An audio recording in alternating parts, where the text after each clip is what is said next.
Sanibonani, welcome back to enye ivideo. Ngiyabonga kakhulu ungene. Thank you very much you guys. Ungakhohlwa ke ukusubscribe le channel, like i-video nokufaka that notification bell on so that ke miss ama videos esiwalahlela kule channel guys. Ngiyabonga kakhulu for the live. Remember to like the video as well and share it to elsewhere, okay? Now sikhulumeni ngodaba lukaNgizwe Mchunu because we know the drama that happened ubhuti uNgizwe Mchunu.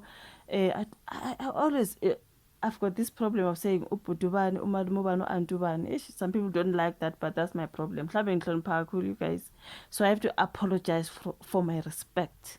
Ukuthi mangathi ubudubani omunye umuntu akafuna ukuba ubhuti wami, but I was trying to respect. So kumele like apologize for trying to respect.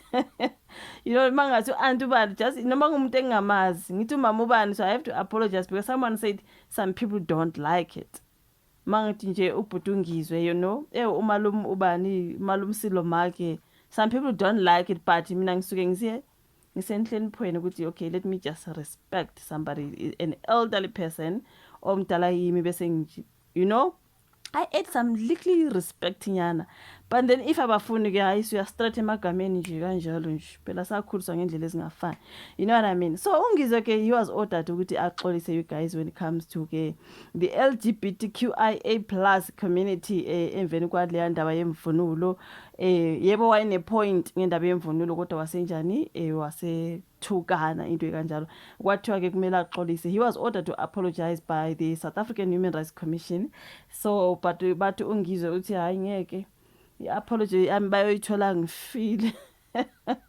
They'll find their apology in my grave. That is Ungizwe Mchunu defying the South African Human Rights Commission order over the LGBTQIA+ community. So now Ungizwe Mchunu has once again found himself at the center of controversy. I'm sorry, ngizofunda ngesingisi, right?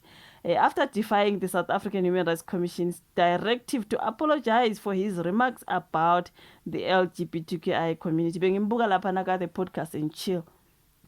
Whatever he said laphana ukuthi sesiyohlangana nabemaclubini basigcobisa ngemakeup sesiyafika sichaza ke kubafazi ukuthi hayi it wasn't her, it was him, it's her. Kodwa ungizwe hayi ngeke guys, yazi nje awukwazi ukuzonda ungizwe because some of the things that he says hayi ngeke man, you know what I mean.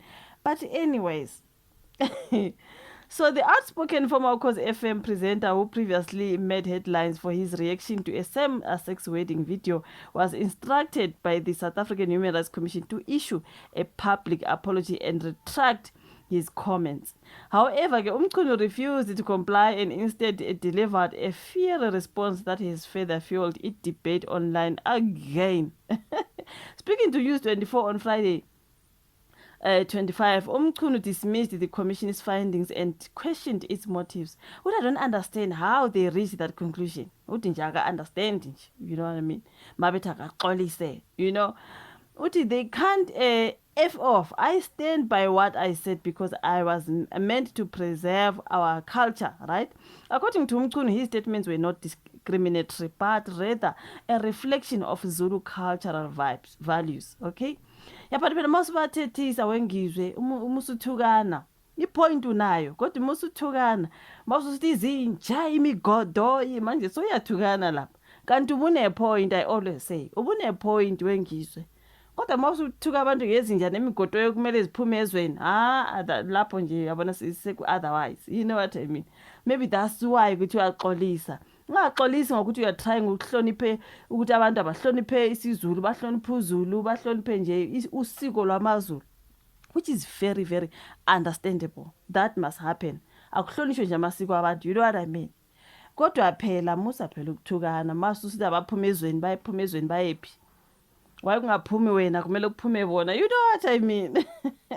So zikhona ezinye izinto nje mhlambe that's why ukuthi uyaxolisa, you know what I mean. So he made it clear that he would not apologize regardless of the potential legal consequences. How do they measure a statement to qualify it as hate speech? There is nothing in my utterance that was discriminating against anyone, and there is nothing I'm going to apologize for.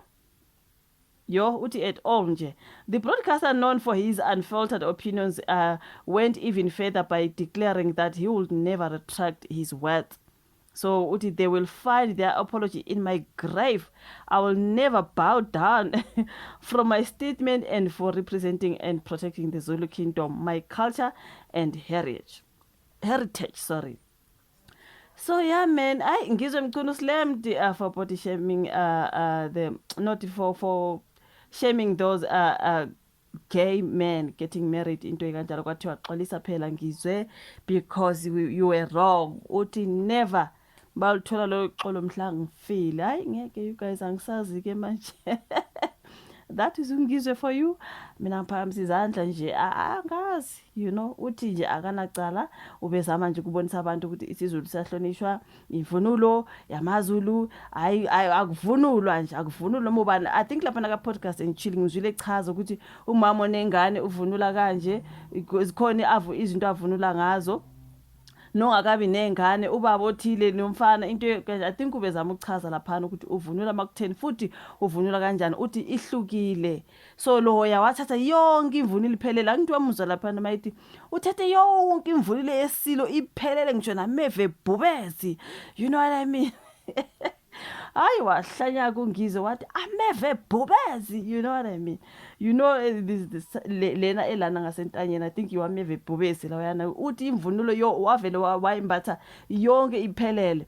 Kanti yena angithi when it comes to those guys who are getting married ngiqondise manginamanga, lo ngixhosa nguyena okuthiwa ke ubeshada lo ongumZulu obembethe imvunulo yesiZulu, which means he is the one getting married by the man. The man is marrying this guy who is vunulat in isiZulu. So which means ngokwabo lo nguye ongumfazi, right? Allegedly. Okay. So manje uthi ungizwe awungeke uthi angithi ugay. So which means yindoda uma uyibuka. But ngokwemizwa yakhe nangokuthanda kwakhe ungumfazi ngoba ushadwa ngenye indoda. So ke njengoba engumfazi akakwazi ukuvunula leya mvunulo yesilo eyeyinsizwa. Ngoba phela nanku ushadwa ngenye indoda, which means yena like ungumfazi waleya ndoda ashada nayo evunule ngesixhosa. Lo mZulu ungumfazi. So uthi ngokwemizwa yakhe nangokuthanda kwakhe ungumfazi. So ukuthi afake leya mvunulo yesilo eyinsizwa ku wrong. Because mumbuka is a man, right? Umumbuka nje ukudalwa kwakhe uyindoda, kodwa ngokuthanda kwakhe ungumfazi. That's why ezoshada ngomunye. So imvunulo leya akakwazi kungayigqoka. According to what I heard from uBhutungizwe, uchazile lapha mayithi ngokuzalwa uyindoda, ngokuthanda kwakhe nangemizwa yakhe yena uzizwa engumfazi. That's why ezoshada ngenye indoda to be his wife maybe. Ningiqondiseni bafowethu, angiqondanga ukuphambuka, right? So which means leya mvunulo nje bayigqoke yaphelela nje ubungizwe wahlanya wathi uyifake yonke iphelele imvunulo yesilo ebe neshado ngenye indoda, which means he is not supposed to vunula kunemthetho leya imvunulo yensizwa. Imvunulo yesilo wayifaka yonke njalo iphelele, kodwa ngokuthanda kwakhe nangokwemizwa yakhe nokuzizwa kwakhe he can be a wife to someone, but ngokudalwa uyindoda, so he is not qualified to can vunula, which means you guys kumele babafundise. Ngokumuzwa kami mina ngimzwesho kanjalo bekushadwa yena, so he cannot vunula as a man when he feels to be a woman. Ningiqondiseni bafowethu, ningiqondiseni. I think I understood him indlela kade eyibeka ngayo. Unless I'm wrong, sizohlangana ka comment section. Ngiyabonga kakhulu. Thank you so much. Ulike, subscribe, share bese siyabonana kwezayo. Bye.